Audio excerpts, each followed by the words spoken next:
चलिए ध्यान दीजिए, पिछले क्लास में हम लोग चल रहे थे, 9th क्लास को लगभग कंप्लीट किए थे हम लोग, और उसमें हम लोग देख रहे थे कि आपका दूसरा नंबर सेक्शन हम लोग को देखना था, और दूसरा सेक्शन में हम लोग का था जीविका, अर्थव्यवस्था और समाज।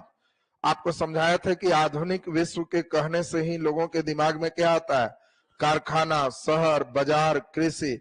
लेकिन एक दूसरा पक्ष भी था, जंगल में लोग कैसे रहते, चराने वाले लोग कैसे रहते, और आधुनिक विश्व ने इनको किस प्रकार से प्रभावित किया। और इसीलिए खंड 2 में 2 लेसन पढ़ना है। एक लेसन हम लोग के लिए है वनवासी, और दूसरा लेसन है चरवाहा। आज के क्लास में वनवासी पूरा कंप्लीट खत्म हो जाएगा, और अगला क्लास थोड़ा कम महत्व का है, चरवाहा कंप्लीट हम लोग खत्म करेंगे। तो पिछले क्लास में हम लोग देखे थे चौथा नंबर लेसन, नाम क्या था, वन्य समाज और उपनिवेशवाद। आपको हम समझाए थे वन के उपयोग जलावन में, जड़ी बूटी में, इमारत में, परिवहन में। हम आपको ये भी समझाए थे जंगल, वन और बागान में क्या अंतर। स्वतः से होगा तो जंगल हम लोग लगाते हैं पर्यावरण के लिए, व्यक्तिगत लाभ के लिए नहीं, तो वन। और एक ही प्रकार के पौधों को लगा दें तो बागान है। इसी में बागान का छोटा आकार होगा तो बगीचा है। हम लोग देखे थे तेंदू का पत्ता उपयोग बीड़ी बनाने में, टेनिन, चमड़ा साफ करने में, कुनैन, मलेरिया के उपचार में, महुआ इसका तेल बनाने में, या फिर महुआ का हम लोग देखे थे कि इसमें शराब बनाने में हम लोग इसका उपयोग कर सकते हैं। वन विनाश बहुत इंपॉर्टेंट था, और आपको समझाया था कि चूंकि हम लोग के सिलेबस एनसीईआरटी भारत के संदर्भ में ही ज्यादा पढ़ना, और इसीलिए भारत वाला आपसे मेन पूछा जाएगा। तो इसमें एक बार याद होगा आपको, वन विनाश के कारण जमीन के बेहतरी, और आपको हमने समझाया था कि अंग्रेजों के दिमाग में था कि जंगल क्या है, तो अनुत्पादक चीज, जंगल सबसे खराब चीज। और उन्होंने कहा कि हम बहुत काम कर रहे हैं। 1600 में 1/6 एरिया पे ये हम लोग देखे कि पूरे सिर्फ कृषि योग्य, और ये लगभग 16% थे। इसको काटते काटते अंग्रेज कितना पहुंचा दिया, 50% कर दिया। ये जो कृषि योग्य भूमि है इसको यहां से बढ़ा के इतना कर दिए, बाकी सब जंगल काट दिए। और उन्होंने कहा कि हम जमीन का बेहतरी कर रहे हैं, अच्छा उपयोग कर रहे हैं, और उसके लिए वो विकास का सूचक माने। यहां तक कि डाटा दिए कि 1880 से 1920 तक में 67 लाख हेक्टेयर कृषि भूमि को हम बढ़ाए। ये अपना बड़ाई कर रहे हैं कि इतना हम मेहनत किए हैं, सोचो तुम्हारे लिए, क्यों, तुम्हारा सब जंगल काट। अब तुम्हारे घर में बहुत सारा कूड़ा कचरा, लोहा है, कुछ है, और कोई आदमी का राज आया, वो कहा कि सब तुम्हारा, देखो हम इतना चीज सब कबाड़ी का बेच दी। बाद में मालूम चला कि जो लोहा वो 12 रुपए बेचा, वही लोहा अब कबाड़ी में भी 40 रुपए रेट हो। तो उस समय उसके परिवार वाला को लगेगा ना कि इतना टन बेच दिया, अभी रहता कबाड़ी रूम में भी तो कितना का हो जाता। वो क्या कह रहा है कि रूम ऐसे ही इंगेज किए हुए था, इसीलिए हम बेच के उसमें किराया लगाए तो तुमको किराया मिल रहा है, और वो बेच दिए। सोचो कितना भलाई की।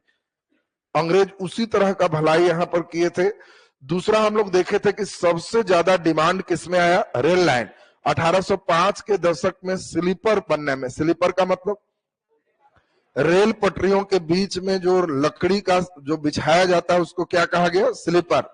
और इस स्लीपर में मेन रूप से किस चीज की लकड़ी थी, सागवान का, सखुआ का। मेन लकड़ी सखुआ का यहाँ सबसे ज्यादा यूज हो रहा था, और एक मील बिछाने में लगभग 2000 स्लीपर लग रहे थे। आपने देखा कि 1946 आते आते तक इतने किलोमीटर रेलवे लाइन लगे हैं, तो सोच सकते हो कितने पेड़ काट दिए। खाली मद्रास में 50 के दशक में हर साल 35,000 सखुआ के पेड़ कट रहा था, ये अंग्रेज का डाटा। तो ये रेलवे के डिमांड से भी बहुत ज्यादा कटे। अगला बहुत इंपॉर्टेंट डिमांड है, क्या रहा, इंग्लैंड में मांग। इंग्लैंड में आपको हमने समझाया था कि इंग्लैंड सबसे ज्यादा ध्यान किस पर देता था, नौसेना पर, क्योंकि इंग्लैंड समुद्र के किनारे थे और इसके नौसेना पर फोकस सबसे ज्यादा था। नाव बनाने में इनके बलूत, ओक की लकड़ी का प्रयोग था। पूरा इंग्लैंड में ही खाली कर दी, और खाली करने के बाद 1800 के दशक में भारत में विशेषज्ञ भेज रहे कि देखो तो इंडिया के लकड़ी अगर है तो वहीं से हम मंगा करके सब काम करेंगे। और हमारे यहाँ लकड़ी का जो है निर्यात शुरू हो गया इंग्लैंड की कमी के कारण। व्यवसायिक फसल में हमने बताया कि प्राकृतिक वन का एक भाग काट करके और उस जमीन को ही देने लगे यूरोपीय बागान मालिक कि इसमें कहवा का पेड़ लगाओ, चाय का पेड़ लगाओ, और फिर भारतीयों को कहे कि देखा तुम्हारे यहाँ चाय नहीं होता था, हम लगवाए, पेड़ काट दिए ही नहीं कहता था, और बड़ाई करता था कि था क्या जंगल, ये हमारी कृपा से चाय। और वो देता किसको था? यूरोपीय बागान मालिक को। उसमें भी इनकम, चाय जो आया वो भी अपने लिए निर्यात करता था। परंपरागत कृषि में आपको याद है कि इसको कौन कृषि कहे? झूम या घुमंतु। इसमें आपको समझाया था पेड़ों को काट दिया जाता था, काटने के बाद जला देते थे, जलाने के बाद फिर इसी पर खेती, फिर आगे बढ़ते थे। 15-20 साल परती छोड़ दिए, उससे फिर क्या होता था? जंगल फिर हो जाता था। लेकिन अंग्रेज को इसमें नुकसान क्या था? ये जो जंगल हुए कौन पेड़ हो जाएगा कोई गारंटी नहीं है, उसको सिर्फ एक ही डिजाइन का पेड़ चाहिए था जिससे उसकी मांग पूरी हो सके। और इसी कारण से उसने इस परंपरागत कृषि पर रोक लगा दिया। इसका 2-3 कारण थे। एक तो था कि जंगल में खाता प्लॉट अब दे दे कि इसमें टैक्स इतना लगे, मालूम चले कि आदिवासी लोग 5 साल उपजा के अब आगे बढ़ गया, वो छोड़ दिया, अब कहा ये प्लॉट पर टैक्स नहीं लगता है। अभी कौन प्लॉट पर खेती कर लेगा कोई ठिकाना ही नहीं, निश्चित चाहिए। तब उसको रोक लगा के कहा चुपचाप यही घर बनाओ, ये खेत तुम्हारा है, अब यहीं पर तुमको खेती करना है, तुम आगे जंगल नहीं नष्ट कर सकते। इसी का उपनाम हम लोग देखे थे पेंदा, बेबर, नेवड़, पुडू, कुमड़ी, इसमें हम लोग देखे थे दीपा। ये सभी झूम कृषि का स्थानीय नाम। याद करो दक्षिण पूर्व एशिया में इसका नाम लांदिंग। लांदिंग आपसे पूछा जाएगा, लांदिंग झूम कृषि नाम है कहां का? दक्षिण पूर्व एशिया। मध्य अमेरिका में मिल्पा, अफ्रीका में चितमैन, श्रीलंका में चेना। चेना जैसे ही बोलेंगे तो कहना कि वो समझ गए चना के बराबर श्रीलंका। और ये ध्यान से समझना है कि चेना कहां के झूम कृषि का नाम है? श्रीलंका। चितमैन अफ्रीका, मिल्पा मध्य अमेरिका, और लादिंग ये दक्षिण पूर्व एशिया। ये स्थानीय नाम एनसीईआरटी में दिया है, आपको बिल्कुल याद रहना चाहिए ये पूरे नाम। इसके बाद हम लोग देखे थे अंग्रेजों ने कोशिश किया कि ये भारत के जंगल को संरक्षण करें, बचाएं। किस लिए? भारत के पर्यावरण के लिए नहीं, ताकि सिर्फ हम अपने लाभ के लिए इसका दोहन कर सके। उनका उद्देश्य था हम अपने लाभ के लिए कैसे करेंगे। और इसीलिए बहुत इंपॉर्टेंट एक क्वेश्चन था, भारत का पहला वन महानिदेशक किसको बनाया गया? ब्रैंडिस को। और ब्रैंडिस कहां का था? जर्मन का पर्यावरण विशेषज्ञ। ब्रैंडिस भारत का पहला वन निदेशक बनने के बाद इसने देखा कि भारत में वन की स्थिति क्या है, कैसे यहां हम बचा सकते हैं। तो इसके लिए उसने 1864 में भारतीय वन सेवा यानी वन रक्षक बहाल किया कि वन की रक्षा के लिए पुलिस होगी। यही 1865 सबसे इंपॉर्टेंट है, भारतीय वन अधिनियम पहली बार आया। भारत में पहली बार भारतीय वन अधिनियम आया कि जंगल किसके लिए होगा, क्या होगा, पूछा जाएगा। भारतीय पहला वन अधिनियम कब आया? 1865। बहुत अच्छा क्वेश्चन है। भारत का पहला वन महानिदेशक कौन है? तो ये ड्राइचिस जो है बैंड्रिस, ये बैंड्रिस दिमाग में मेन आपको सेट होना चाहिए। ये देखो बहुत इंपॉर्टेंट आपके लिए फिर ये पेज है एनसीईआरटी का। 1906 में इंपीरियल को हम लोग क्या कहते? आई। फॉरेस्ट को क्या कहते? एफ। रिसर्च को क्या कहते? आर। इंस्टीट्यूट को क्या कहते? आई। IFRI ये था इंपीरियल फॉरेस्ट रिसर्च इंस्टीट्यूट। जंगल में भी रिसर्च हो। और इसकी स्थापना कहां हुई? देहरादून। बहुत इंपॉर्टेंट इस ऑब्जेक्टिव का पार्ट। दरोगा वाला इस बार के परीक्षा में सेम यही क्वेश्चन दे दी। अब सोचो एनसीईआरटी से कितना अच्छा लाइन उठाता। पिछला दिन भी जब पढ़ा रहे थे तो तुमको हम टोके थे कि लाइन इंपॉर्टेंट है जी, ध्यान दो। इस बार मद्य निषेध दरोगा में क्वेश्चन दिया, IFRI का मुख्यालय कहां है? यही क्वेश्चन। अब ये देहरादून था, कब स्थापित हुआ पूछ देता था 1906। और बदमाश सेटर रहता तो दे देता IFRI का पूरा नाम क्या है। आई में जान के शुरू में इंडियन कर देता तो लड़कन बेचारा इंडियन मारता, यहां इंपीरियल हो जाता। देख रहा ना, चॉइस में इंडियन दे देता, बन जाता इंपीरियल। तो ये सब ध्यान रखना है कि यह इंपीरियल फॉरेस्ट रिसर्च इंस्टीट्यूट है। ए में क्या देता? Indian forest research institute. लड़का एकदम सेट करता है, Indian forest research institute. Good, इतना हल्का पूछा काहे के लिए था, और आंसर इंपीरियल पहुंच जाता।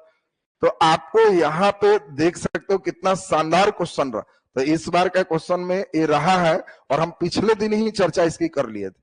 अब इसमें बहुत इंपॉर्टेंट एक बात है कि देहरादून इसलिए इंपॉर्टेंट है कि आज भी वन सर्वेक्षण संस्थान यही देहरादून में, अभी भी वन का जो सर्वेक्षण होता है, आप जो पढ़ते हो, तो ये कहाँ स्थित है? देहरादून में, ये आज भी।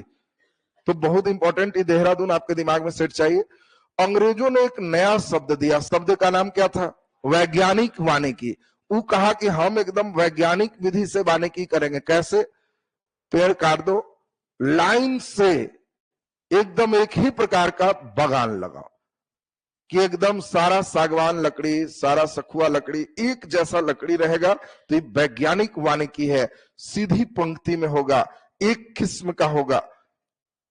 बाद में मालूम चला कि ये वैज्ञानिक वानिकी नहीं था, इनकी बुद्धि खराब थी। अच्छे अच्छे पेड़ काट दिए, बीच में मालूम चला कुनैन प्राप्त करने वाला पेड़ था, उड़ा दिए। केवल अपने काम करने वाले वृक्षों को इन्होंने लगाया। तो ये भी एक बहुत बड़ा खराबी का पार्ट आया। अब यही देखो, बहुत इंपॉर्टेंट, यहां से आपके चांसेस बन रहे हैं क्वेश्चन का। वन अधिनियम भारत में पहली बार कब आया? 1865। इसमें पहली बार संशोधन कब हुआ? 1878। दूसरी बार संशोधन 1927। धीरे धीरे चल रहा। यही 1878 में जब संशोधन हुआ तो वन को 3 श्रेणी में बांटा गया। पहला श्रेणी रहा आरक्षित, रिजर्व वन। इसमें किसी व्यक्ति को नहीं रहना है, न ही व्यक्तिगत लाभ के लिए कोई काम करेगा। सिर्फ इसमें व्यक्तिगत लाभ कौन करेगा? अंग्रेज। और अधिकांश हिस्सा को आरक्षित घोषित कर दिया कि इतना दूर कोई नहीं, सिर्फ हम ले जाएंगे। ये आरक्षित है। बाकी अगल बगल के गांव वाला कहा कि मेरा भैंस चरता है, जो कहा कि अगर गलती से आ गया ही में तो समझ लो भैंस भी गया। जलावन के लिए लकड़ी चाहिए, जो एकदम नहीं। ये रिजर्व है सिर्फ हमारे ढोने के लिए, और तुम लोग के लिए सुरक्षित और ग्रामीण वन है जो बहुत छोटा। गांव के किनारे 10-20 पेड़ है तो ग्रामीण वन है। गांव एकदम जंगल में बाहरी आउटर फेज थोड़ा सा बच गया तो सुरक्षित वन है। इधर तुम लोग वर्क करो, इसमें नहीं आना। अब इसी में हमने समझाया था कि जो लोग यहाँ रह रहे थे उनको भी निकाल बाहर कर दिया। कई लोग बेचारे बेघर हो गए। अब कुछ लोग कहे कि हम लोग कहाँ जाएंगे, तो अंग्रेज क्या किया? कहा कि तुम यहीं रहो। तो वन के अंदर एक गांव बन गया जिसको वन ग्राम कहा। और बदले में तभी रह सकते हो जब हम लकड़ी काटने के लिए यहाँ आएंगे, तो तुमको बेगार में फ्री में काटना है, ढोना है, तो यहाँ रहने देंगे, क्योंकि तुम भी तो यही जंगल से सब चीज खींचेगा। तो इसीलिए जंगल जबकि मेरा है तो तुमको बेगार खटना पड़ेगा। और इसके लिए जो जनजाति तैयार थे वो लोग वन ग्राम के हिस्सा बन। बाद में इन लोग विद्रोह का एक पार्ट रहेंगे जो हम लोग देखेंगे। तो यहाँ से सब अच्छा क्वेश्चन है, 3 शानदार क्वेश्चन है और यही पेज से पूछा जाएगा। पहला नंबर, भारत का पहला वन महानिदेशक ब्रैंडिस। दूसरा, पहला भारतीय वन अधिनियम 1865। इंपीरियल फॉरेस्ट रिसर्च इंस्टीट्यूट 1906 में कहा? देहरादून मुख्यालय बना। अगला बहुत इंपॉर्टेंट है, किस अधिनियम से वनों को 3 श्रेणी में बांटे? 1878 से वनों को 3 श्रेणी में बांटे, आरक्षित, सुरक्षित और ग्रामीण वन। अब हम लोग यहाँ के पार्ट देखें, जीवन पर उन लोग का किस प्रकार से प्रभाव पड़ा। ये पिछले दिन हम लोग सुने थे। तो देखे, उन लोग जंगल से ही फल कंद ये सब प्राप्त करते थे। जब आरक्षित किया गया तो ये सब बेचारे वंचित हो गए। वन रक्षक भी उनका खूब शोषण कर, कोई गलती से भी लकड़ी ढो रहा है तो पकड़ लिए, जो घर में पैसा है वो भी चला गया। तो इस शोषण का एक जरिया बना। उनके बिजनेस कई लोगों के इसी से थे। तेंदू के पत्ता चुने, बीड़ी बना। मालूम चला कि पूरे सुरक्षित वन है, चुनना ही नहीं है, तो ये व्यापार भी उनके प्रभावित हुए। झूम कृषि पर जब रोक लग गई तो आदिवासी की जिंदगी थी घुमंत वाल, और उनको बना दिए कि स्थिर यही रूम बनाओ और यही खेत है। उन लोग का था कि घूमता फिरता आराम से, जहां मन वहीं घर बनेगा, पूरा जंगल ही हमारा है। अब अस्थाई करना शुरू कर दिए। उन लोगों का मानना था कि हमारे क्षेत्र में बाहरी कोई नहीं आए। बाहरी को उन लोग क्या कहते थे? दिक्कू। दीकू का मतलब होता है बाहरी व्यक्ति। तो आदिवासी लोग दीकुओं का प्रवेश वर्जित मानते थे कि हमारे एरिया में दीकू को नहीं आना चाहिए। लेकिन हम लोग देखेंगे अस्थाई बंदोबस्त जब हो गया 1793, लॉर्ड कॉर्नवालिस, यही झूम कृषि पर रोक और अस्थाई बंदोबस्त के बाद इन लोगों के जंगल में भी जमींदार आने लगे। ये लोग अपने मेहनत से इस जंगल को काट के खेती योग्य बनाए थे। अब जमींदार कह रहे हैं कि खेत जी हमारा, तो इस पर टैक्स लगे। ये कह रहे हैं कि तो तुम बना के देता तब ना, हम मेहनत से काटे हैं, तो वो सब नहीं है, सब टैक्स लगना है।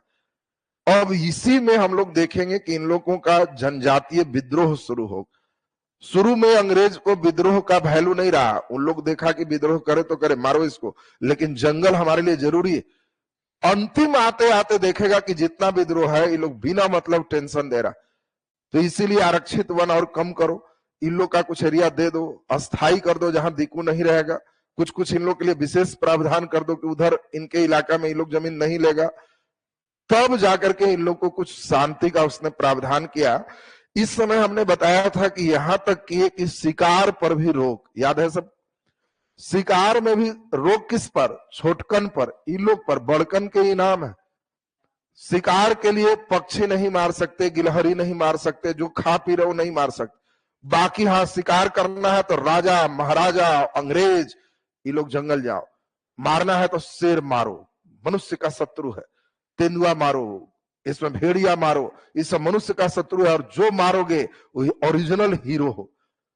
और इसी में आपको हमने बताया कि 1875 से 1925 के बीच 50 साल में अंग्रेजों ने 80,000 बाघ मार दिया। ऐसे नहीं लुप्त प्राय बेचारा हो गया, फोटो में आने जा रहा था। ये तो किसी तरह चिड़िया उड़िया घर बना करके अभी हम लोग रखे हुए, नहीं तो ये लोग लुप्त हो जाते। तेंदुआ 1.5 लाख मार दी, 2 लाख भेड़िया मार दी, जिधर नजर आए मारे, और मारने पर गौरव महसूस होता था कि इतना को हम एक दिन में मारे। ये अलाव है, लेकिन गरीब आदमी अगर वो पक्षी मार दिया तुम, अब पक्षी के बंद करो इसको जेल। बाकी हम देखो मार रहे हैं, कितना इंपॉर्टेंट काम। और इसी में आपको समझाया कि जॉर्ज इलो जो देख रहे हो, ये 400 अकेले बाघ मारा, 400 कि इतना बाघ हम अकेले मारे हैं, और कितना वीरता से प्रदर्शित करते थे देख लीजिए।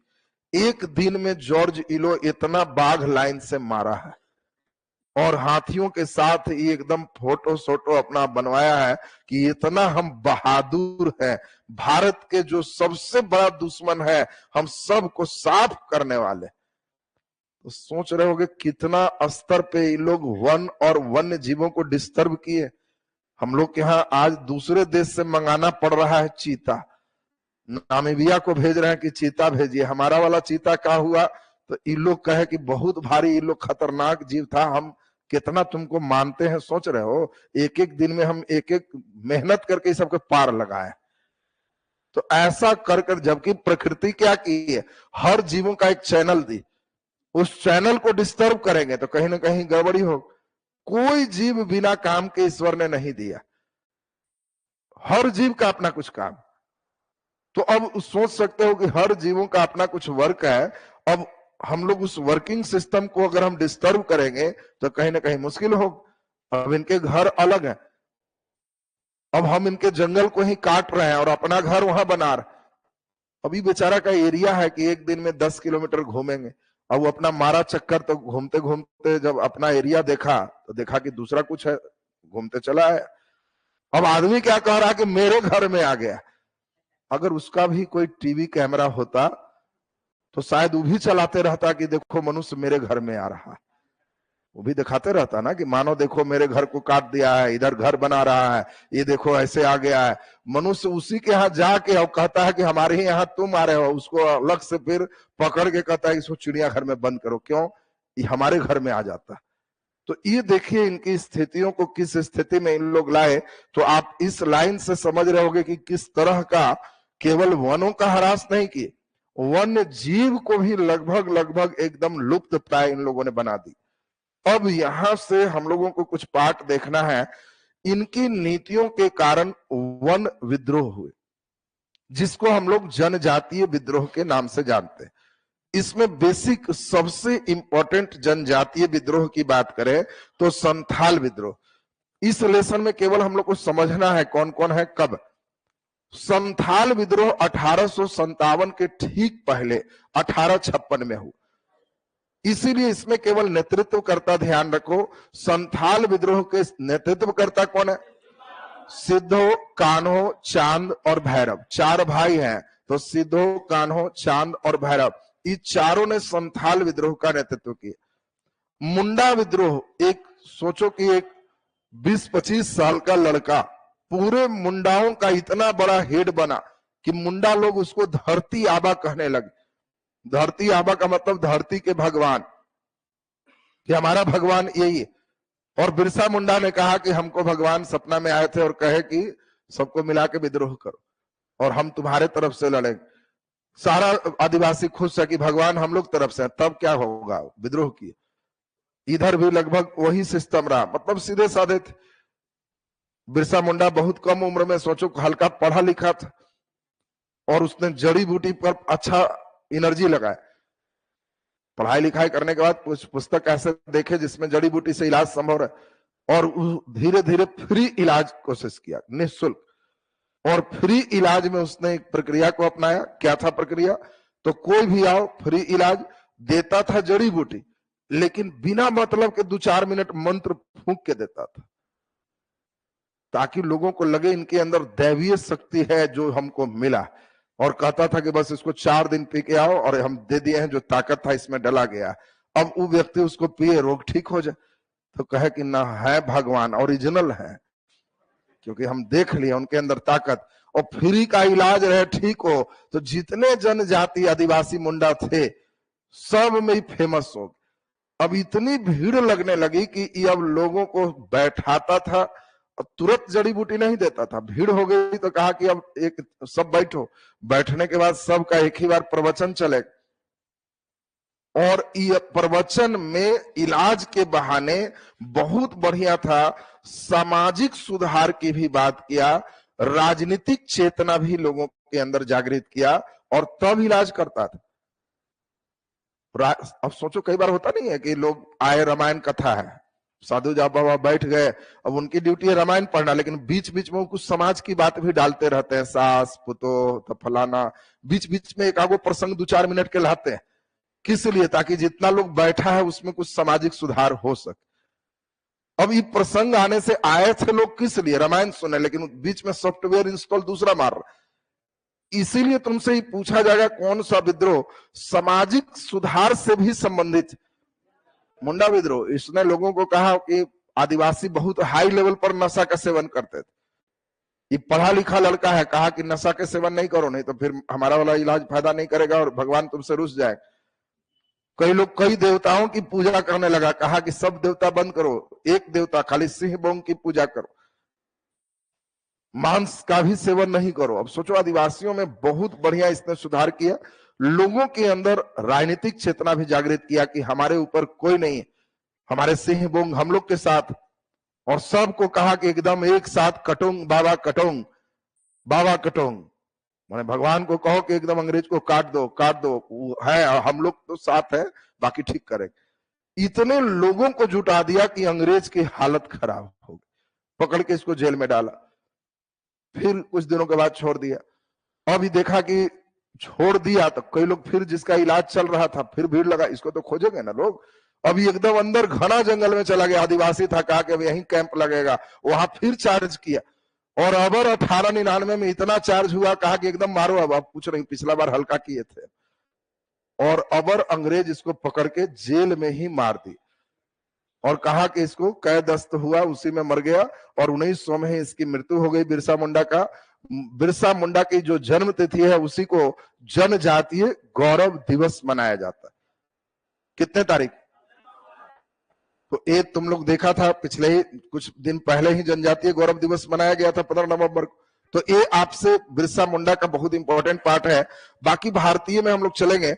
एक इसमें और एनसीईआरटी में आपके इस लेसन में रंपा विद्रोह के हाल का नाम दिया। तो रंपा विद्रोह आपको ध्यान रखना है, सीताराम राजू, सीताराम राजू इसके मेन नायक हैं। और रंपा विद्रोह कहां हुआ है? आंध्र प्रदेश। अब पहले के जमाना में सीताराम का नाम लिया जाता था और आजकल सीताराम पर भी रैंप बन गया है, देखता रैंप सॉन्ग चलने लगता है। तो जब कहेंगे रंपा कहना वो रैंप सॉन्ग किस पर? सीताराम। तो सीताराम पर तो पुराना आदमी सुनेगा तो कहेगा कौन बना दिया है ऐसे, तो आंध्र हो जाएगा। ये आंध्र प्रदेश एकदम दिमाग में सेट रखेगा। रंपा विद्रोह कहाँ है? आंध्र प्रदेश। नायक कौन है? सीताराम। इसमें मुंडा विद्रोह नायक कौन है? बिरसा मुंडा। झारखंड। संथाल विद्रोह सिद्धो, कान्हो, चांद और भैरव, ये भी आपका कहाँ है? झारखंड। इसमें थोड़ा सा इंपॉर्टेंट एक पढ़ना है, वो ध्यान से समझो, बहुत इंपॉर्टेंट है कि 1905 में 2/3 भूमि वन को आरक्षित किया गया, माने 3 हिस्सा में एक 2 हिस्सा रिजर्व है, एक ही हिस्सा संरक्षित, और जो देख रहे हो 1 ग्राम उन लोगों का पार्ट में आया। तो सोच सकते हो कि 2 हिस्सा रिजर्व है 1905 में, तो इतना में आना ही नहीं है, इसको शोषण भी हो रहा है। अस्थाई जीवन जब कर दिए तो इसका सबसे बड़ा प्रभाव छत्तीसगढ़ के बस्तर में देखने को मिला, और ये 1910 का विद्रोह है। कई बार एनसीईआरटी से क्वेश्चन उठाए तो बिल्कुल देख, अभी के फेज में दरोगा के पीटी, दरोगा का मेंस, उस सब में ये सब बड़ा दुलरुआ क्वेश्चन बन रहा। इस बार भी जो परीक्षा हुआ उसमें एनसीईआरटी बेस्ड से कई क्वेश्चन दिए, और इसमें 5 ही नहीं थे, अभी तो हिस्ट्री का केवल देख रहे हो ना, बाकी उधर का भी पार्ट देखो तो कई क्वेश्चन। कंप्लीट सेटर ने सिर्फ 9 से 12 तक का बुक उठाया और मैक्सिमम विषय में पास होने वाली इससे सेट कर दी। तो इसमें बहुत ही अच्छी रणनीति का एक पार्ट हो जाएगा। बाकी देखो लेसन तुम पढ़ते जाओगे तो ये सब कहाँ भेंट हो। जनजातीय विद्रोह अगर हम लोग एनसीईआरटी हटा दें ऐसे पढ़ेंगे तब मुंडा उंडा सब पढ़ेंगे, अब बस्तर जिला पढ़ेंगे ही। अब एनसीईआरटी में साफ लिखा है कि बस्तर जिला छत्तीसगढ़ के सबसे दक्षिण में स्थित है। क्वेश्चन शुरू कर देगा। क्वेश्चन क्या देगा? छत्तीसगढ़ के सबसे दक्षिण स्थित जिला है, चॉइस है दुर्ग, चॉइस बी अब आपको दे दिया दंतेवाड़, सी बस्तर। अब लड़का कहेगा कि हम बिहार के परीक्षा दे रहे हैं, आई छत्तीसगढ़ के दक्षिण काहे पूछ रहा है? क्योंकि एनसीईआरटी दिया। कारण समझ में आ रहा है ना, तो परीक्षा में दे सकता है। तो इसमें छत्तीसगढ़ के सबसे दक्षिण में एक जिला है, नाम क्या है? बस्तर। इस बस्तर जिला में पूरब पश्चिम की ओर से इंद्रावती नदी गुजरती। तो आपसे पूछा जाए कि बताओ बस्तर जिला में कौन नदी गुजरती है? इंद्रावती। अब पूरा नदी पढ़े हुए है, अब वो पूछ रहा है कि अब हम मेंस में पूरा पढ़ा दिए, सब नदी बच्चा पढ़ लिया, गंगा उंगा सब, और वो पूछ रहा है छत्तीसगढ़ के बस्तर जिला में निम्नलिखित में कौन सी नदी पूर्व पश्चिम गुजरती है? लगा लड़का छटपटाने की, नहीं न पढ़ाया था सर। अरे तो कितना पढ़ाया जाएगा नदी, ये नदी में नहीं आया, ये एनसीईआरटी का एक लाइन था, इसीलिए तुमसे सीधा पूछ दी। तो आपको ध्यान रखना है कि इंद्रावती नदी में है। इस बस्तर की कई जनजाति है, एक का नाम है मुरिया, दूसरा का नाम है गोंड, एक का नाम है धुरवा, एक का नाम है हलवा। अब तुमसे परीक्षा में क्वेश्चन आएगा हलवा जनजाति निम्नलिखित में कहां की जनजाति? पूरा पढ़ले रहोगे वो हलवा बना के तुमको ठीक कर देगा। तो आपको ध्यान रखना है कि जी हलवा बिस्तरे पर बैठ के हम आजकल खा लेते हैं, इधर उधर नहीं जाते। तो ये छत्तीसगढ़ के कहाँ है? बस्तर पर। धुरवा बस्तर, एक गोंड ये भी छत्तीसगढ़ के बस्तर, और मुरिया ये भी आपको छत्तीसगढ़ का बस्तर। तो बताओ मुरिया, गोंड, धुरवा और हलवा, ये सब छत्तीसगढ़ की जनजाति के लिए रहेगी सबका। सबसे इंपॉर्टेंट एनसीईआरटी फोकस क्या किया? वो कहा कि जब 1905 में 2/3 रिजर्व कर दिया तो छत्तीसगढ़ के बस्तर में 1910 में 5 साल के बाद धुरवा जनजाति सबसे फौर में आए, और उस जनजाति ने अंग्रेजों पर हमला किया। इस धुरवा जनजाति के जो हेड थे उनका नाम गुंडाधुर था। अब गुंडाधुर ये धुरवा जनजाति से संबंधित है। वो अंग्रेज कितनों कोशिश किया था पकड़ में नहीं आए, लेकिन इतना अच्छा प्रभाव डाले कि अंग्रेजों को लगा कि लोग बार बार तंग करता है, बेकार इतना रखे हो, तो इन्होंने आरक्षित क्षेत्र को घटाया कि अब इतना नहीं रहेगा, तुम लोग ठीक है इतना बड़ा हिस्सा में रहो। तो ये देखिए प्रोटेस्ट से ऐसा नहीं कि कुछ नहीं मिलता। कई बार सरकार ही कहती है कि प्रोटेस्ट एक अच्छी बात, लोगों को करना चाहिए। आज कई लोग प्रोटेस्ट किए तो तुमको जब पॉलिटी एनसीईआरटी पढ़ाएंगे तो सरकार उन लोग का नाम और फोटो अपना किताब में छाप रही कि लोग नहीं रहते तो हमसे गलती हो जाती। बात समझिए। और इसीलिए उन लोगों का नाम सुंदरलाल बहुगुणा, चड्डी प्रसाद भट्ट, मेघा पाटेकर, ये सब जो नाम सुनते हैं उन लोग कौन ले? ये लोग वही लोग हैं जो सरकार की योजना पर हल्ला किए। सरकार ने कहा कि ऐसा होगा, सरकार काम शुरू कर दे। अब उन लोग कहे कि ऐसा होगा, ये गड़बड़ होगा, तब पूरे लोग को जगा दिए, हल्ला हंगामा, चलो सब चीज किए। सरकार बाद में कही कि इतना हंगामा छोड़ दो, नहीं होगा। अब बाद में कही ठीक है किया था, रुकवा दिया था। इन लोग को बोला प्राइज दे। तो ये हमारे लोकतंत्र की एक खासियत है, खूबसूरती। और उसी के पार्ट में हम लोगों को यह ध्यान रखना है कि 1910 में बस्तर में कौन सी जनजातियों ने विद्रोह किया, तो नाम क्या होगा? धुरवा जनजाति। तो इनको खास आपके दिमाग में सेट रखना था। अब थोड़ा सा हम लोग को पढ़ना है इंडोनेशिया। भारत के बगल में ही इंडोनेशिया, जान के तुम्हें गहरा आश्चर्य होगा। ये पूरा सुमात्रा देख रहे हो, ये पूरा जावा है, ये पूरा बोर्निया है, ये पूरा सिलेबस है, ये जितने पार्ट देख रहे हो सब इंडोनेशिया है पूरा, पीला वाला जो भी नजर आ। और विश्व में सबसे ज्यादा मुस्लिम इंडोनेशिया में रहते हैं। वर्ल्ड में सबसे ज्यादा मुस्लिम आज भी है। यहां भी लोग पहले हिंदू थे, लेकिन अभी वर्ल्ड में सबसे ज्यादा लोग मुस्लिम है। लेकिन तुमको आश्चर्य होगा, इन लोगों के मुस्लिमों का कल्चर देख। भारत में क्या है ना, हिंदू मुस्लिम अखबार वाले लोग जब थोड़ा ठंडा होता है तो स्वाहा स्वाहा करता है, जब थोड़ा ठंडा होगा तो स्वाहा। जिस दिन राम मंदिर का उद्घाटन हो रहा है तो उस दिन जरूर कई मीडिया वाला देखा होगा उधर बहुत व्यू चल रहा है। तो अब व्यू किसमें आएगा? मुस्लिम ने क्या कहा, तो किसी मौलाना को धर लिया, टोपी वाला दाढ़ी वाला, चलाओ कम से कम इस पे तो टिपेगा, उधर तो मंदिर वाला टिप लिया। तो तुम देखा होगा कि उसके जस्ट बाद इधर टिपने वाला आ जाएगा, और अच्छा जो बोल रहा है तो उस पर फिर लोग से बुलवा के कहेगा कि हाँ देखिए ये अच्छा बोले थे तो इनको धरे हैं, ताकि भी उधर जाए। और खराब वाला तो उसको एकदम कस के चला। तो ये सब बीच बीच में स्वाहा स्वाहा करके थोड़ा रखता है कि माहौल थोड़ा रहे, ताकि हमारा ठीक ठाक चले। इधर का क्या है, तुम सोचो कि वर्ल्ड के सबसे ज्यादा मुस्लिम पाकिस्तान, अफगानिस्तान, ईरान में नहीं है, इंडोनेशिया में। और इन लोग कहे कि हम लोग के पूर्वज हिंदू थे, और रामायण को इन लोग मान रहे।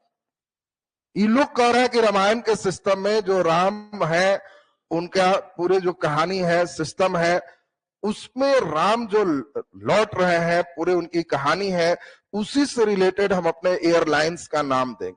और तुमको जान के आश्चर्य होगा, भारत का नाम इंडियन एयरलाइंस और बाकी है। और ई कह रहा है कि हमारा एयरलाइंस गरुड़ एयरलाइंस होगा, क्योंकि गरुड़ पक्षी जो है, लक्ष्मण को जब नाग पास लगा तो वही गरुड़ पक्षी उनको बचाया है, तो इसीलिए गरुड़ बढ़िया पक्षी है उड़ने वाला, तो हमारा एयरलाइंस गरुड़ एयरलाइंस हो। अब सोचो, मुस्लिम कंट्री कोई हिंदू देवी देवताओं के कहानी से जुड़ा हुआ पक्षी का नाम रख। आज नरेंद्र मोदी खाली कहे कि इंडियन एयरलाइंस का नाम बदल के और पुष्पक विमान किया जाता है। क्यों? क्योंकि राम जी उसी से लौटे थे, पुष्पक के विमान हो। तो समझ रहे हो हंगामा का होना स्वाभाविक। और ये मुस्लिम कंट्री कह रहा है कि नहीं, हम अपना गरुड़ एयरलाइंस नाम रखेंगे क्योंकि रामायण से जुड़ा हुआ। इतना छोड़ दो, तुमको फिर आश्चर्य होगा, इनके जो बड़े नोट हैं इसमें उन्होंने कहा कि लक्ष्मी गणेश का फोटो रहेगा। मुस्लिम कंट्री की बात कर, वो भी किसका? जहां वर्ल्ड का सबसे ज्यादा मुस्लिम। इसने कहा कि इसमें हिंदू देवी देवता का चित्र रहेगा। लोगों ने पूछा कि तुम मुस्लिम हो भाई, हिंदू देवी देवता का चित्र क्यों रख रहे हो? तो कहा सब नोट में नहीं रखेंगे, एक में रखेंगे। क्यों? ये सब नोट देखने से, हम विमान देखने से हमें अपने पूर्वजों के प्रति सम्मान जागृत होता है कि हमारे पूर्वज वो थे। इसमें कहा हम इनके अपमान नहीं करते, हम सम्मान के लिए उसको रखते। अब ये सोच देखो इंडोनेशिया का। तो इंडोनेशिया वर्ल्ड का सबसे ज्यादा मुस्लिम रिप्रेजेंट कर रहा है कंट्री में। अब यहां पे समझो, जैसे भारत में अंग्रेजों ने कब्जा कर लिया, उसी तरह से इंडोनेशिया में डचों ने कब्जा कर लिया। ये बहुत इंपॉर्टेंट बात ध्यान रखना। भारत पर कब्जा है किसका? इंग्लैंड का। इंडोनेशिया पर कब्जा किसका है? डच का। डच कहां के निवासी थे? हॉलैंड या नीदरलैंड के निवासी थे। और यही हॉलैंड या नीदरलैंड के निवासी इन पूरे क्षेत्रों में कब्जा जब किए, इसीलिए डचों का ज्यादा ध्यान भारत में पश्चिम साइड में नहीं रह के पूर्व साइड। इसीलिए आपसे क्वेश्चन पूछा जाएगा कि कौन सी यूरोपीय कंपनी भारत में पश्चिम तट के तुलना में पूर्वी तट को अधिक महत्व दिया? तो डच, क्योंकि उनको मेन इंडोनेशिया देखना था। और सेम कंडीशन है, जैसे भारत में अंग्रेज जंगल को खत्म किया, वैसे ही ये पूरा जंगल का ही क्षेत्र, सबसे ज्यादा जंगल इस जावा द्वीप पर था। और डचों ने आज क्या किया, कहा कि चावल के कटोरा जावा है। तो कटोरा लाने के लिए सब जंगल साफ किया होगा तब ना कटोरा बना होगा, नहीं तो कटोरा थोड़े बन। आज के क्षेत्र में इसमें सबसे ज्यादा खेती होता है, जबकि उस समय जावा में सबसे ज्यादा वन थे। और इसीलिए आपको हल्का इसमें इंडोनेशिया का सेक्शन दिया है। आपसे पूछा जाएगा इंडोनेशिया का कौन सा द्वीप चावल उत्पादक कहा जाता है, तो जावा द्वीप। और इसीलिए आपके सिलेबस में इंडोनेशिया के जावा के बारे में पढ़ना है। तो हम मानचित्र इसीलिए दिखा दिए कि इंडोनेशिया कई द्वीपों का समूह, और उसी में एक द्वीप का नाम कौन है, जावा, जहां पहले काफी वन थे। डचों ने उसको काट करके चावल उत्पादक द्वीप में बदल दिया। इसमें किसका उपनिवेश रहा, डच का। इसमें अब ध्यान से समझिए, यहाँ पे जो डच लोग में थे इसमें है, वहां पे बहुत बढ़िया एक समुदाय थे जिनका नाम था कलांग।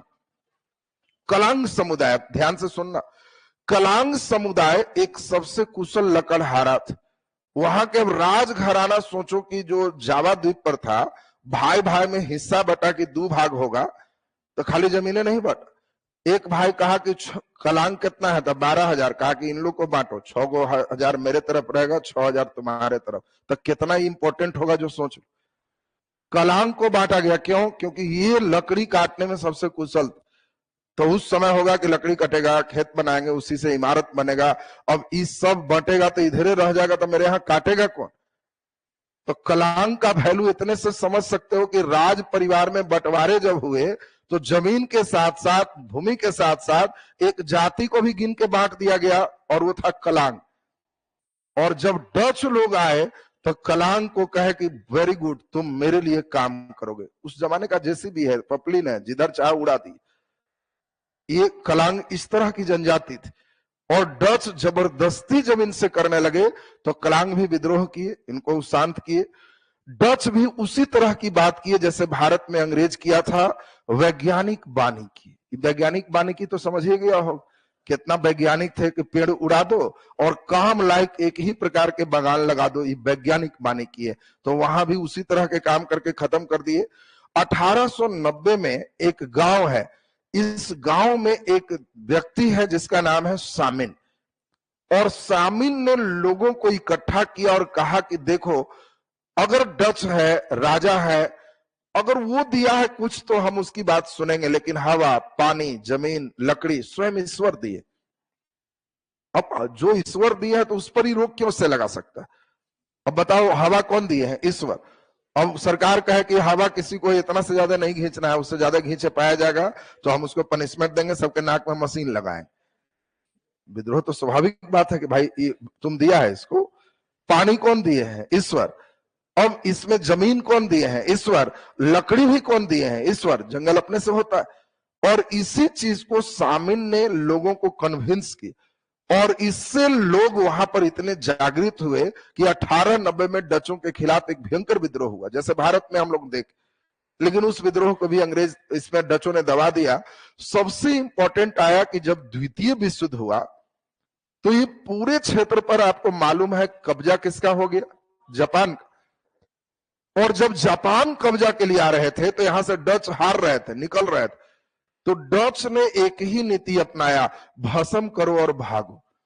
उन्होंने कहा कि अगर पेड़ रहेगा तो ये लोग फिर काट के नाव बनाएगा, जहाज बनाएगा, फिर उससे सेना उसकी मजबूत होगी। इसीलिए जितना पेड़ है सबके काट दो, और अभी आने में कुछ टाइम है, तब तक सब भागते समय जला देना, कुछ नहीं रहे उसके लिए, नहीं तो फिर लकड़ी भी काम लायक मिल जाएगा।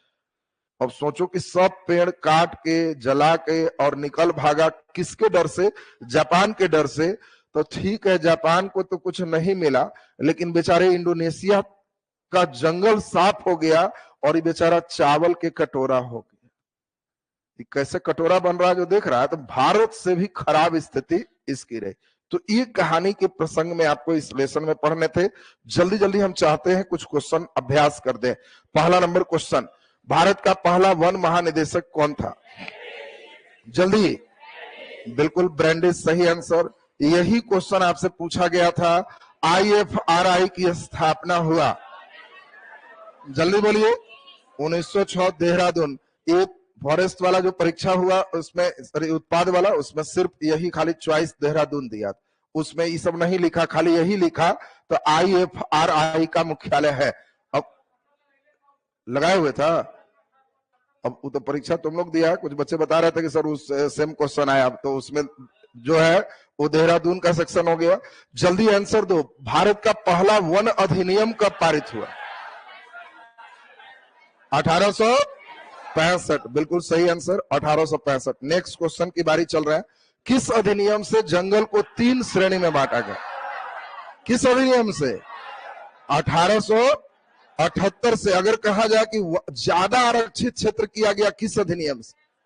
1905 के अधिनियम से। तब ना 10 में छत्तीसगढ़ के बस्तर में विद्रोह हो गया था। छत्तीसगढ़ के बस्तर में किस जनजाति ने विद्रोह किया? जल्दी बोलो। धुरवा। और एक धुरवा जनजाति का विद्रोह अभी हम लोग देखे। अगला नंबर बहुत अच्छा क्वेश्चन है, अब सुन लो। झूम कृषि का स्थानीय नाम चेना किस स्थान पर है? जल्दी बोलो। अभी पढ़ा था ना बन रहा श्रीलंका, परीक्षा में यही आएगा, झूम कृषि का स्थानीय नाम चेना। तो बेचारा चिल्लाते छोड़ के आएगा कि कहां से पूछा, चेना दे दिया था। तो ये चेना आंसर क्या हो गया? श्रीलंका। बिल्कुल सही। बोलो, बस्तर के किस समुदाय ने 1910 में विरोध किया? आंसर क्या होगा? धुरवा। तो ये हम लोग बहुत ही बढ़िया, आपका बेसिक आपका हो गया। अब इसी से कुछ क्वेश्चन और अंतिम लेसन है चरवाहा, वो अगले क्लास परसों हम लोग इसको कंप्लीट करेंगे। परसों आपका 9th क्लास खत्म। 10th के 2 लेसन तक बच्चे बढ़िया से पढ़ लेते हैं तो दरोगा वगैरह सेक्शन का कंप्लीट वर्ल्ड आपका खत्म हो जाएगा। तो इसलिए 10वां के 2 लेसन तक खूब बढ़िया से ध्यान दे दिया। तो जो लड़के दरोगा के PT बैठोगे, दरोगा मेंस बैठोगे, कहीं दरोगा बैठोगे, तो उसमें ये सभी ऐसे प्रश्न को बनाओगे जो ज्यादातर लड़के नहीं बनाए, क्योंकि कहीं बच्चे हैं ना तो उधर नहीं चलता है। तो ये सब तुमको लीडिंग कराएगा, बढ़िया फायदा हो जाएगा। और बाकी जैसी खत्म हो जाएगा तो आपकी इजाजत हो जाएगी, तो 100 क्वेश्चन पूरे इस बुक से यूट्यूब पर चले जाएंगे। एकदम 100 में एकदम ठीक होने जाएगा जी। एकदम इसमें एक एक क्वेश्चन जान के हर लाइन को खोद के निकालेंगे। तुम्हारी ड्यूटी होगी कितना बढ़िया से पढ़ के रखा। अब तुमको दे देंगे कि बताओ इसमें हलवा जनजाति है,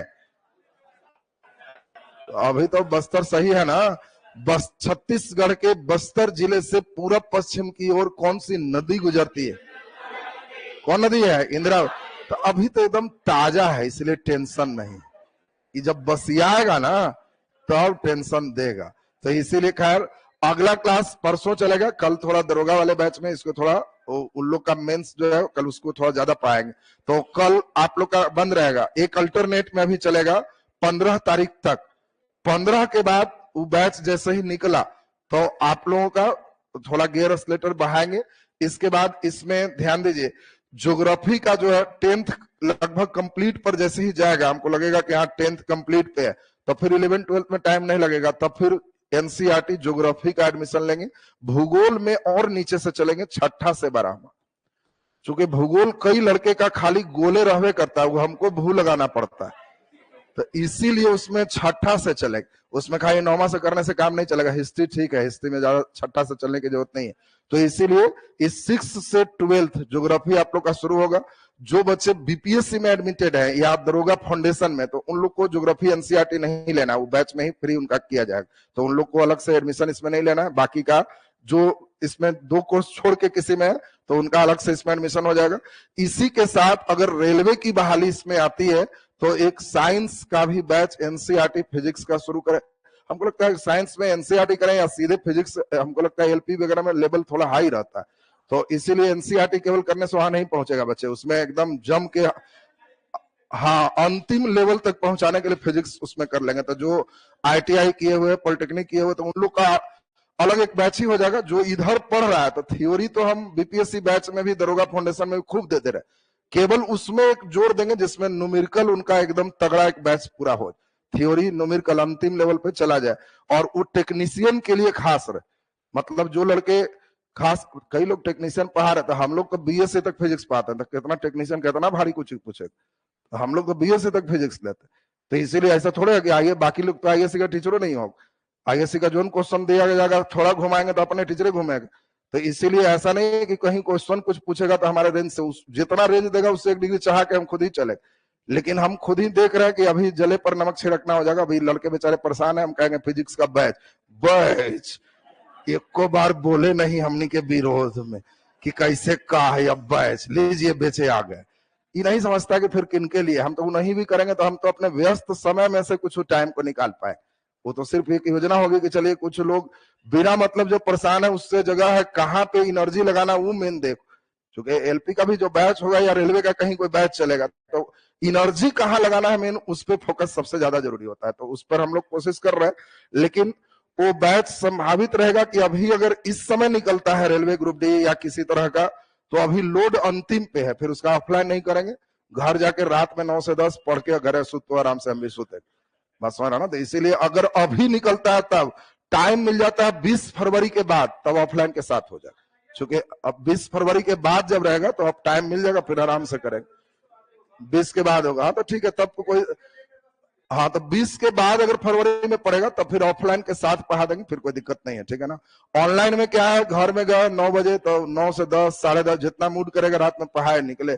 ऑफलाइन में एक बाध्यता होती है कि तुम भी आओगे, बोगी इंजन जूटा तब चल, उसमें खाली इंजने चलता है, तो इसीलिए दोनों के। लेकिन यह है कि ऑफलाइन के साथ होने पर क्लास का नेचुरल लेवल थोड़ा ज्यादा अच्छा होता है, उसमें बच्चे बीच में क्वेरी करते हैं, फिर कुछ पूछते हैं, तो उससे कई बार पढ़ाना भी चाहते हैं तो चेहरा देख के थोड़ा सा और 2 बार बोल देते हैं कि ना उदास लग रहा है, थोड़ा 2 बार आओ चल, कहा कि समझ में लगता है नहीं आए, तो इसीलिए वो सिस्टम आपका आ जाएगा। तो अभी ज्योग्राफी लगभग हम मान के चल रहे हैं कि सरस्वती पूजा में ये बैच लॉन्च हो जाएगा, तो उसके बाद फिर एक अल्टरनेट हिस्ट्री एक अल्टरनेट ज्योग्राफी, या हिस्ट्री को लाइन गियर थोड़ा बढ़ा देंगे, सैटरडे संडे थोड़ा खींचेंगे और फिर ज्योग्राफी जस्ट शुरू हो जाएगा।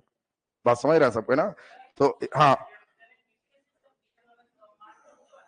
बीपीएससी टीचर का आप देखिए अभी बहुत तरह की बातें चल रही है, अभी पहले सरकार बन जाने दीजिए, शपथ ले लेने दीजिए, अभी सारे मंत्री बन जाएंगे, सारा लोग ठीक से चलने लगे तब कुछ बातें समझ में आए। अभी तो ये भी हो सकता है कि सरकार अभी बनी भी नहीं है, कल परीक्षा हो जाएगा बीपीएससी टीचर का, 3रा नंबर चरण के बाद 4था चरण अनाउंस हो गया, 2 लाख और दिया जाएगा। अभी कहीं कुछ, अभी कई लोग मंत्री लोग या फलना लोग कुछ कुछ बोलते रहेंगे, तो अभी चुपचाप सुनना। अभी शिक्षा मंत्री कौन है इसका पता नहीं, तो अभी कहा क्या होगा, अभी सरकार स्टेबल हो जाएगा उसके बाद हम लोग को देखी जाएगी। बिहार का अभी यही चल रहा है कि बहाली प्रतिशोधात्मक है। प्रतिशोधात्मक का मतलब हमको बच्चे को चिढ़ा कर, कैसे लड़का चढ़ाता है खिलौना लेंगे खिलौना लेंगे, तो गार्जियन ने कहे बढ़िया से दिए बाबू लो, एगो है खिलौना लेंगे, ले पटक के दे दिए धर खिलौना, वैसे ही बहाली बढ़ाओ बहाली बढ़ाओ, ले बहाली अगला महीना परीक्षा आओ, इधर डेट खत्म, लो एडमिट कार्ड आओ, इधर इधर आओ परीक्षा दो, का तो बहाली चाहिए। तो ये जो लक्षण है ना ये प्रतिशोधात्मक और टीचर वाला दोनों वैसे ही हुआ। लड़का बेचारा अभी फॉर्मे भर के अंतिम किया है कि उन्हें से कह रहा कि एडमिट कार्ड, बहुत तुमको बहाली चाहिए था। तो इसका फायदा किनको मिला, जो लोग पहले से एकदम ऑलरेडी लगे हुए, जो बेचारे ताजा ताजा थे वो सब तो बाउंड्री पर रह कि जी अभी लगवे कि कितना करोगे, एक दिन में कितना होगा। एक व्यक्ति को कहा गया कि शाम होते होते तक जितना दूर दौड़ के चलाओगे सब जमीन तुम्हार। अब वो बेचारा एकदम दौड़ा दौड़ा, फिर टाइम देखा कहा भी और थोड़ा सा लौट ही जाए, अंतिम होते होते बीच में आपके मर गए, अंतिम पहुंच ही नहीं पाया, दौड़ के आना भी तो था। उसी तरह से कई लड़के को लगता है कि सब पढ़ लिया तो नौकरी तुम्हारा, अब बेचारे को टाइम ही नहीं दे रहे तो पढ़ेगा कहां से, तो बीच में बेचारा शहीद हो जा रहा है। तो इसमें एक बार 1 साल तो प्रिपरेशन जम के करना होगा, बीच में कोई बहाली आ रही है, अगर पढ़े हुए हो तो तुम्हारे लिए, नहीं है तो उस ट्रेन को जाने दो। वो ऐसा युद्ध लड़ने से क्या फायदा जिसमें हार पूर्व सुनिश्चित, जिसमें तुम जान रहे हो कि हम जाएंगे फेले होंगे, तो वैसा वैसा 2-4 को परीक्षा दोगे तो फेल की आदत हो जाएगी, फिर कोई बोलेगा भी कि रिजल्ट आ गया है, कहोगे वैसा ढेर आया फेल है सब में, शर्म वाला फ्यूज भी उड़ जाएगा। परीक्षा दो तो 1 साल तैयारी कर लो, बीच में आता है छोड़ दो, सारा चीज पढ़ लो, और फिर दो तो कहो कि फेल, ये कैसे हो गया, हम पास नहीं किए तो पास किया कौन, हम इतना मेहनत किए, ये तुम्हारे अंदर होना चाहिए, ये नहीं कि फेल के लिए ही दो। कई लड़का है ना कि चलते हैं दे देते हैं, कुछ सीखवे करेंगे फेल तो होंगे पक्का, अरे जो सीखना है तो यहीं बैठ के सीख ले, वहां जाओ तो पास के लिए, और वो भीड़ का हिस्सा तुम्हें नहीं बनना है, उसके लिए थोड़ा करना है।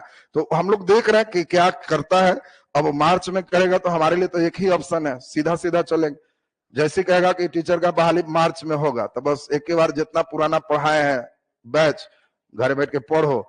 एडमिट कार्ड देगा तो हमको कहोगे तो 8 दिन यूट्यूब पर 1 शॉट केवल कर लेंगे। आजकल लड़के भी पसंद कर रहे हैं डिटेल नहीं, एक के दिन में जी भूगोले हो जाए और एक के दिन में फिजिक्स से हो जाए, तो मैराथनों के जमाना खत्म है। महामैराथन एकदम सीधे डाक बम एक के दिन में जल चढ़ा दीजिए, एकदम सीधा। तो वैसे ने कुछ किया जाएगा, तो ऐसा रहेगा तो विकल्प क्या है? बट जो विकल्प संभावित होगा हम लोग उसी पे प्रयास करेंगे। ठीक है, चलिए अभी का क्लास आपका यहीं तक।